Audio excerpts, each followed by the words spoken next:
মা তিনি খুব সুন্দর একটা কথা বললেন, তপস্যা সম্পর্কে বলতে গিয়ে বললেন, তপস্যা কি বাবা? যে কোনো প্রকারে মনটাকে ঠাকুরের চরণে রাখা, এর থেকে ভালো তপস্যার সংজ্ঞা পাওয়া যাবে না। তপস্যাটা কি? এখন আমি যদি কোনো একটা বিষয় পাবার জন্যে আমি তপস্যা করছি, সেটা অন্য জিনিস।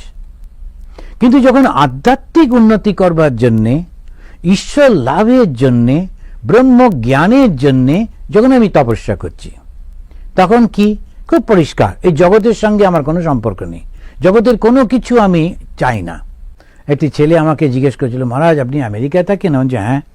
আচ্ছা যদি আমি জয়েন করি, আমি তো MA পাস করা এবং এই BEd TEDও করেছি, তাহলে কি আমাকে আমেরিকায় পাঠাবে?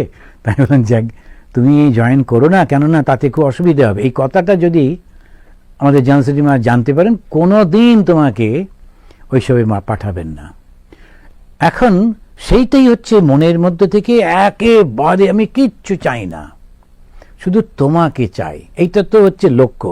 লক্ষ্য কি? ঠাকুর বলেছেন ঈশ্বর লাভই মনুষ্য জীবনের উদ্দেশ্য। ঈশ্বর লাভ করবার জন্য আমার পথ চলা। তো ঈশ্বরটা কি?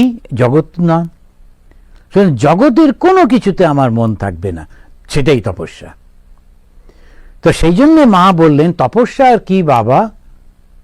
যে কোনো ভাবে মনটাকে ঈশ্বরের চরণে রাখ। ঈশ্বর চরণে রাখবো কি করে? ওই যে জপ করছি সারাক্ষণ, প্রার্থনা করছি সারাক্ষণ, যখন এই গুনগুন করে গান করছি, সেই সারাক্ষণ এই মনের মধ্যে যেটাই করছি, ওটাই মজা ঠাট্টা করছি, ওটাও ঈশ্বরের চিন্তা করে। এই ঠাকুর মার সঙ্গে মজা করছেন, বলছেন ছেলে জন্মালে কি হবে? ওই যে কোমরে গয়না পরে নাচবে, তারপরে পটপট করে মরে যাবে, তখন আবার সেই কোমরটাই মাটিতে ফেলে কাঁদতে হবে।